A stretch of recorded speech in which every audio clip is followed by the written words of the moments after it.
चल भाग जा यहाँ से लाल चिड़िया। ये सेब मैं खाऊंगी। मैं ये सेब तुम्हें नहीं देने वाली।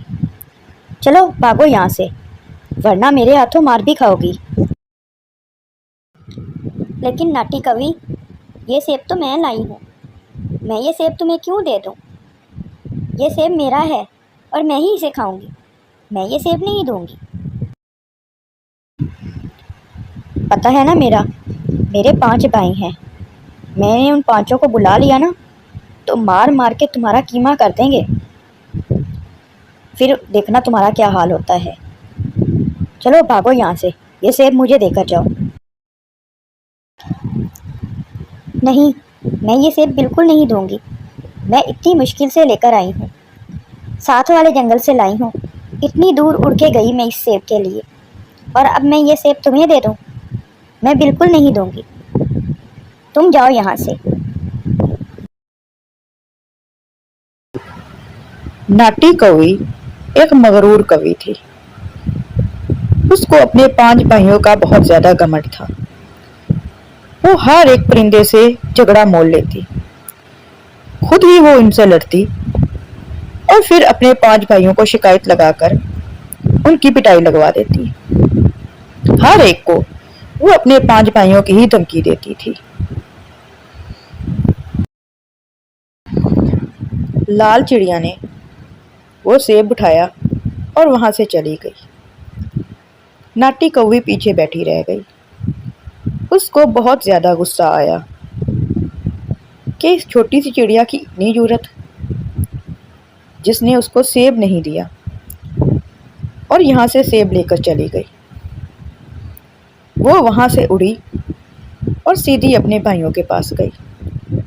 उसने जाकर अपने भाइयों से झूठ बोला और कहा, भाई भाई, वो लाल चिड़िया रास्ते में मिली थी। उसने मुझे बहुत बुरा बुला भला सुनाया भाई। वो बड़ी बदतमीज़ है। उसने मेरे साथ बड़ी बदतमीज़ी की भाई, और मुझे एक थप्पड़ भी मारा है। आप चल के मेरा बदला लो। उस छोटी सी चिड़िया की इतनी जुर्रत कि उसने मेरी बहन के साथ बदतमीजी की और मेरी बहन को थप्पड़ भी मारा। अब भी जाके उसको सीधा करते हैं। वो अपने 5 भाइयों को साथ लेके लाल चिड़िया के घोंसले में पहुंचती है। उसके सारे भाई मिलकर लाल चिड़िया की खूब पिटाई लगाते हैं और उसका घोंसला भी तोड़ देते हैं और वहाँ से फिर चले जाते हैं। नाटी कवि बहुत ज़्यादा खुश हो रही होती है कि उसके भाई लाल चिड़िया की इतनी पिटाई लगा के गए हैं।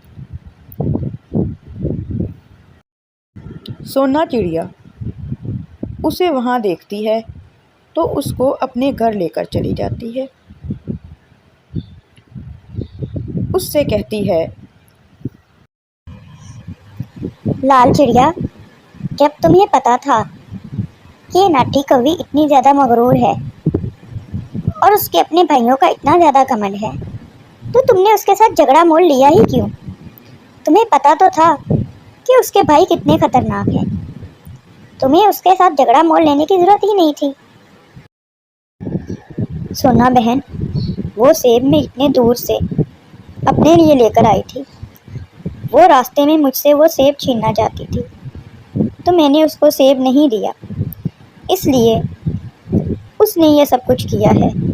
उसने ये सब कुछ मुझसे बदला लेने के लिए किया है सोना बहन। एक दिन सोना चिड़िया सेब लेकर आ रही थी। रास्ते में वो थक गई और थोड़ी देर आराम करने बैठ गई। अभी वो बैठी ही थी, ऊपर से नाटी कवि आ जाती है और उससे कहती है, सोना चिड़िया, बड़ा लाल लाल सेब लेकर आ रही हो। कहाँ से लेकर आ रही हो? लाओ, ये सेब मुझे दे दो और तुम जाओ यहाँ से। नहीं नहीं, मैं ये सेब नहीं दूंगी। ये सेब मैं अपने बेटे के लिए लेकर आ रही हूँ। पहाड़ों वाली साइड से लाई हूँ। अगर तुम्हें चाहिए तो तुम भी पहाड़ों पे जाके ले लो। ये सेब मैं बिल्कुल नहीं दूंगी। इस पे मेरे बेटे का हक है और मैं उसी को जाकर दूंगी। मेरे भाइयों का पता है ना, तुम्हारी खूब धुलाई लगाएंगे। तुम अभी उनको जानती नहीं हो। सोना चिड़िया डर जाती है और वो सेब लेकर फौरन ही अपने बेटे के पास जा पहुंचती है और उससे कहती है, बेटा, आप जल्दी से ये सेब खा लो, फिर हमें शहर आंटी के घर चलना है। अब हम कुछ दिन उधर ही गुजारेंगे, कुछ दिन उधर ही रहेंगे हम लोग अब। क्या हुआ मम्मा, आप परेशान लग रही हो? कोई मसला है? हम शहर आंटी के घर क्यों जा रहे हैं? बेटा, जब मैं आपके लिए ये सेब ला रही थी तो रास्ते में मुझे नटी कौवी मिल गई। उसने मुझसे ये सेब छीनने की कोशिश की। मैं तो आपके लिए ला रही थी ना, मैंने उसे सेब नहीं दिया। उसे बहुत गुस्सा आया।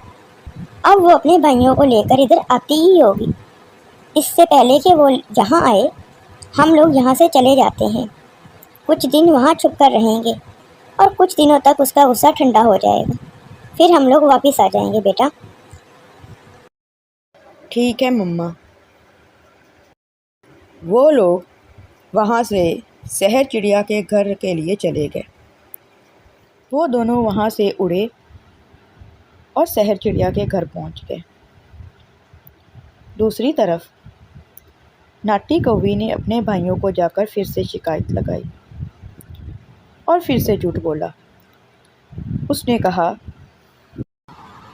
भाई भाई, उस सोना चिड़िया ने इस दफ़ा मेरे साथ बड़ी बदतमीज़ी की है। उसने मुझे बहुत सा बुरा भला सुनाया भाई, और वो कह रही थी कि वो मेरे 5 भाइयों से भी नहीं डरती। उस सोना चिड़िया की इतनी मजाल, इतनी जुर्रत हो गई कि वो हमारी बहन के साथ बदतमीजी करे। एक ही एक तो बहन है हमारी। चलो भाइयों, अभी चल के उसको सीधा करते हैं, उसकी खूब पिटाई लगाएंगे।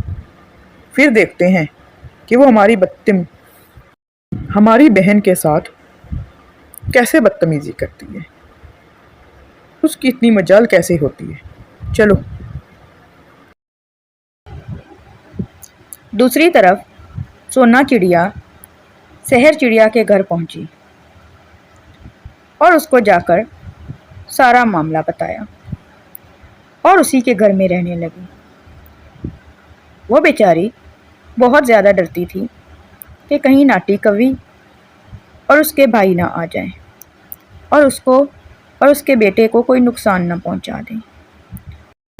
नाटी कवि और उसके 5 भाई सोना चिड़िया के घर आए, लेकिन वहाँ पर सोना चिड़िया मौजूद नहीं थी। नाटी कौवी ने अपने भाइयों से कहा, भाइयों, लगता है डर के भाग गई। चलो उसको ढूंढने की कोशिश करते हैं, कहीं ना कहीं तो छुपी होगी, मिल ही जाएगी आखिरकार। उसको पकड़ लेंगे और खूब पिटाई लगाएंगे। वो सब लोग वहाँ से चले गए। नदी के पास शहर चिड़िया और लाल चिड़िया आपस में बातें कर रही थी। लाल चिड़िया ने शहर चिड़िया को बताया कि नाटी कवि और उसके 5 भाई सारे जंगल में सोना चिड़िया को ढूंढ रहे हैं और उसको ढूंढ कर ही छोड़ेंगे। नहीं नहीं लाल चिड़िया, सोना चिड़िया मेरे घर में छुपी हुई है। वो तो खुद बेचारी इन लोगों से बहुत ही ज़्यादा डर रही है। हमें तो समझ नहीं आ रही कि इनका आखिर इंतज़ाम क्या करें। ये नाटी कौवी ने तो जंगल के हर परिंदे को नाक तक किया हुआ है, इतना ज़्यादा परेशान किया हुआ है। इसका कोई ना कोई हल तो निकालना ही पड़ेगा। मुझे तो खुद समझ नहीं आ रही। उस दिन इसने अपने भाइयों से मेरी पिटाई लगवा दी और अब सोना चिड़िया के पीछे पड़ी हुई है। पता नहीं ये चाहती क्या है। शहर चिड़िया ने लाल चिड़िया से कहा, लाल चिड़िया, मेरे पास एक प्लान है जिससे सांप भी मर जाएगा और लाठी भी नहीं टूटेगी। हम इस नाटी कौवी को मज़ा चखा देंगे और हमारा नाम भी नहीं आएगा। चलो, अभी मेरे साथ चलो। शहर चिड़िया और लाल चिड़िया दोनों ही उड़ती उड़ती चील के पास जा पहुंची और उसके पास बैठ गई। उन्होंने चील से कहा, चील आपी, हमने आपके लिए मीठी खीर बनाई है, लेकिन हम आपके पास कैसे लेकर आएं? रास्ते में उस नाटी कौवी का घर पड़ता है, और अगर हम वहाँ से गुजरेंगे तो रास्ते से वो हमसे छीन लेगी।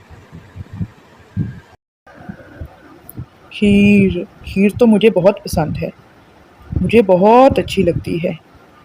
जाओ और फ़ौरन जाके मेरे लिए खीर लेकर आओ, मैं आपका इंतज़ार करूँगी। लेकिन चील आपा, हम कैसे जाएं और कैसे लेकर आएं? वो तो सामने खड़ी होती है और हमें मार मार कर छीन लेती है और अपने भाइयों की धमकी भी देती है। जाओ, और अगर इस बार वो कुछ कहे तो उसको कह देना कि ये खीर हम चील आपा के लिए लेकर जा रहे हैं, वो लाजमी तुम लोगों को आने देगी। शहर चिड़िया और लाल चिड़िया की तो सोची समझी चाल होती है। उनको पता था कि अब उन्हें क्या करना है। वो घर जाते हैं और सोना चिड़िया से कहते हैं, सोना, खीर तैयार है ना? हाँ, तैयार है, और मैंने डब्बे में पैक भी कर दी है। ये लें और ले जाएं चील आपा के लिए। वो दोनों वहाँ से खीर लेकर निकल पड़ते हैं और जानबूझकर नाटी कौवी के घर के बाहर से गुजरते हैं।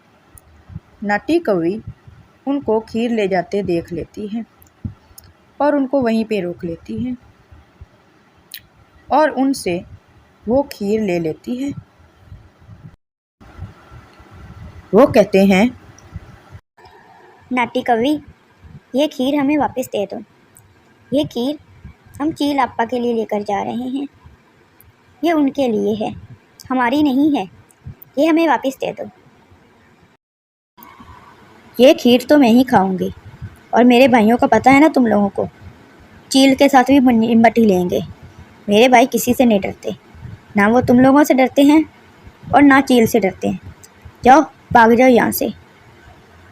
शहर चिड़िया और लाल चिड़िया तो चाहते ही यही थे कि वो ऐसे ही करे। वो दोनों सीधी चील के पास जाती हैं और शहर चिड़िया चील से कहती है, चील आपा, चील आपा, हम लोग आपके लिए खीर ला रहे थे। रास्ते में वो नाटी कौवी मिल गई। उसने वो खीर हमसे छीन ली और हमें खूब बुरा भला सुनाया।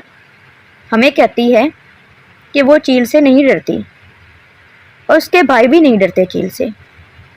वो चील की भी खूब पिटाई लगाएंगे। चील को बहुत ज़्यादा गुस्सा आया कि इस कौवी की इतनी जुर्रत कि वो चील से ना डरे।